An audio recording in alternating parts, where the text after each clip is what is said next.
In our previous videos entitled The Value of Things and Scarce Resources, we have discussed how value is a subjective phenomenon. Every time a man acts, he does so in accordance with his own personal scale or a ranking of values. This is why he can value one thing more than another while his friend will value these things inversely.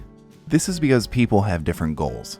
Human goals are also subjective, and means of achieving them are evaluated in accordance with their ability to realize these goals.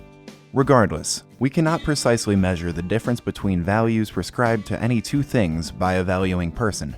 Though it is possible to say that one may value a family photo more than a bottle of rum, we cannot determine if the former satisfies one's needs 2 or 3 times more than the latter, or that it is 5 times more valuable. It would be as pointless as an attempt to provide a numerical appraisal of how much we love our spouse than our parents, or vice versa. Yet it is correct to say that a man who paid $1,000 for a bicycle has valued the bicycle more than having $1,000. When the exchange occurred, he was convinced that the bicycle would bring him greater satisfaction than the money. Otherwise, he would not buy the bike, and he would have made a different choice. People engage in voluntary exchange in order to improve their situation. They give up less satisfactory goals, i.e., cost, for more satisfactory ones. If the value of the achieved goal in our assessment exceeds the cost incurred, then we feel that we have achieved a profit. The profit also cannot be estimated objectively. It is equal to the overall subjective satisfaction felt by a man experiencing it, and can only be assessed by him. After this brief introduction, we will discuss the process of consumer goods price formation. Where does such and such exchange ratio expressed in money come from? Of course, you may say that prices result from supply meeting demand, but that does not explain the process. Demand and supply can be further analyzed. Today we will inquire into the phenomenon a bit deeper. First of all, we will delineate assumptions from such analysis. Those are as follows. Buyers and sellers have knowledge about a realizable transaction. The buyers know that sellers offer goods desired by the buyers on the market. This assumption is obvious. If the buyer did not know about the good, the transaction could not even be started. Market participants understand that participation in the division of labor and in the exchange benefit them. When they do not see it as beneficial, they do not proceed with the exchange. People prefer their benefits to be greater rather than smaller. Buyers prefer to buy cheaper, if possible, and sellers prefer a higher profit. People prefer lower benefit than no benefit at all. This means that people prefer to exchange rather than not, even when the benefits of the exchange are minuscule. These are 4 very simple and above all realistic assumptions to be used in the analysis of the market exchange. Please note that we do not assume any unrealistic model of perfect competition. We are not saying that buyers and sellers have perfect knowledge about everything that happens in the market. We also disregard any other unrealistic assumptions, such as an infinite number of buyers and sellers or a perfect divisibility of goods. Our task is to explain the formation of realistic market prices, not of some hypothetical prices existing in the market conditions impossible to be achieved in reality. Therefore, let's start with the simplest of exchanges, the one taking place between 2 people, a buyer and a seller. Let's say that Matthew wants to buy an acoustic guitar, and that his friend Michael wants to sell such a guitar. In Matthew's subjective assessment, the guitar is not worth more than $250. Michael, in turn, believes that the exchange will satisfy his needs only if he will get at least $200 for his guitar. In other words, Matthew prefers to have a guitar than to have money up to the amount of $250. As for Michael, starting from the amount of $200, he would rather have money instead of a guitar. If Michael demanded $300 for the guitar, then Matthew would not make the purchase, and if Matthew offered $100, then Michael would not agree to sell. This is why the market price must be established somewhere between $200 and $250. Inside this bracket, the price will be beneficial for both parties. Theory does not allow us to make our assessment of the price any more specific than that. The eventual specific price will be determined by negotiating skills of both Matthew and Michael. We cannot specifically tell whether the price will be $201 or $249, but we know the extent to which the transaction will be mutually beneficial. Now, let us imagine the situation of unilateral competition between buyers. This means that there is only one seller, Michael, but more people are willing to buy the guitar. Now Matthew is joined by 4 others willing to buy it. Each of them has a different maximum price that they are willing to pay for the guitar. Suppose that Darius is willing to pay up to $300 for the guitar, while Martin will pay $275, Matthew $250, Conrad $225, and Daniel only $200. Michael still won't sell the guitar for less than $200. How will this affect the price level? We can guess that the guitar will be sold to the one buyer who offered the most, i.e. to Darius, who is willing to pay up to $300. Price will fall inside a bracket between Darius's maximum price and the maximum price offered by another buyer, Martin, who offered the second highest amount, that is between $275 and $300. This is because in order to outbid all other buyers, Darius must offer more than $275. Only then will he outbid his competition. As for the upper limit, it is equal to the maximum price Darius is willing to pay. Of course, for Michael, this price will also be satisfactory, as is any price above $200. And now, let us reverse the situation. This time it will be a one-sided competition between the sellers. A few additional sellers besides Michael will now appear on the market, where only Matthew wants to buy a guitar for up to $250. Michael still wants to get at least $200 for his guitar.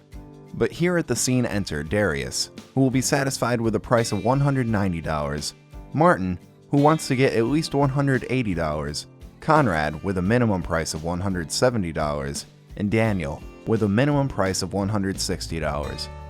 The guitars in this example are identical and in the same condition. Who will sell the guitar and at what price? The guitar will be sold by a person who appreciates it the least, that is by Daniel. Even though Matthew was indeed willing to pay up to $250, he will of course try to get it as cheaply as possible. So Daniel, in order to get rid of his competition, will have to fight for Matthew to be his customer. He will be able to do so only by asking for a price even lower than the minimum price asked by the next person wanting to sell cheaply, that is by Conrad, who would be satisfied by a price of $170. Thus, the eventual price will fall somewhere between $160 and $170. Let us raise the difficulty of the example a bit higher. What happens in a situation of bilateral competition, where there are more sellers and more buyers? Let us say that we have 5 guitar buyers and 5 guitar sellers. In this example, it will be easier to use numbers instead of names. Let us call buyers B1, B2, B3, B4, and B5. Their price maximums are next to their names. On the other side, there are sellers S1, S2, S3, S4, and S5, with their price minimums next to their names. The question is, who will have a guitar after all of the transactions will take place, and at what market price? There are 5 guitars on the market. The first thing we can do is pair up buyers with sellers. We can see that 4 such pairs, in which buyers appreciate the guitar higher than the seller, can make mutually beneficial trades. The last pair cannot proceed with the exchange, because the seller values the guitar higher than the buyer. We can also arrange the buyers and sellers in one column according to their value assessments from highest to lowest. Here, we can easily see that those who value the guitars most are B1, B2, B3, S5, and B4. On the market, the product goes to the people who appreciate it the most. This is why they are precisely the people who will have guitars. This fact entails that one of the guitars will not be sold, but will stay with its owner who values it more than the money he can get on the market. We are left with only one question. What price of the guitar will eventually be established? Baumbach said that the price and quantity are determined according to the values of marginal pairs. We will also have some brackets here, but the estimation will be somewhat harder than in previous examples. The marginal pairs here, as defined by Baumbach, are the following ones: B4 and S4, and B5 and S5. Now we can proceed with establishing our brackets. A higher cap for the price is determined either by the last buyer who managed to buy a guitar, i.e. the one who offered the lowest price, but was still able to buy the guitar, or by the first potential seller who failed to sell his guitar. We always select the lowest of such two values. In our example, the last buyer who managed to buy the guitar was B4, and the first seller who failed to sell was S5. We are left with two values, $225 and $230. The lowest of these is $225. This will be the upper cap for the market price. The lower cap, in turn, is determined either by the final seller who managed to sell the guitar, i.e. the one who asked for the highest price and still sold the guitar, or by the first buyer who failed to buy it.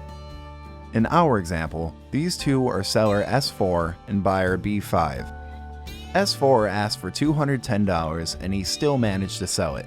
As for B5, he was the first of the buyers to offer too little to make a purchase. So again we have two values, $210 and $200. We always select the highest of the two. As the higher one is $210, this will be the lower cap for the market price. Thus, we were able to discover that the given subjective valuations of buyers and sellers, as in the example above, 4 guitars will be sold at a price between $210 and $225. What can we learn from this analysis? It is worth noting that throughout the entire analysis of price formation, we did not say a word about the cost of producing guitars, nor of the purchasing cost incurred in the past by the sellers of guitars. There is a good reason for this. Prices of consumer goods depend only on the subjective valuations imputed to those goods by the people evaluating them. The prices of factors of production are formed based on what entrepreneurs anticipate the future prices of consumer products to be. Value of the costs is thus imputed from the anticipation of the final price of the product, and not the other way around. Future price is not determined by cost. It is the anticipated price that determines them. It sometimes happens that while releasing a product on the market, an entrepreneur will mistakenly overprice it so no one wants to buy it. He is then forced to sell his product below its cost of production to recover at least some portion of the capital he invested in its production. Our analysis also explains why works of art such as paintings are very expensive even though the paint and the canvas needed for their creation were relatively cheap. Another interesting implication is that prices are not determined solely by the sellers. Equally important in the process of market price formation are the buyers. In no possible scenario is price determined with complete freedom by the seller. He must always take the consumer into account. Another thing worth pointing out is that thanks to the fact that a certain price is being settled for all transactions, the goods always end up with people who value them most, and those people who value those goods the least are able to get rid of them. When prices are freely formed, they also communicate information. They inform entrepreneurs about the accuracy of their previous anticipations and investment decisions. They indirectly carry information about the availability of resources as well. When something is less available, it gets more expensive and therefore less attractive.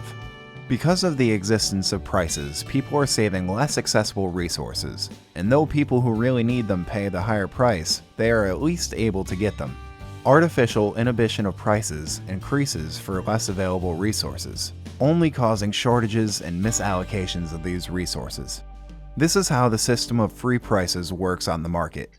It allocates resources to where they are most needed and where they can satisfy the most urgent needs. Such an allocation maximizes prosperity.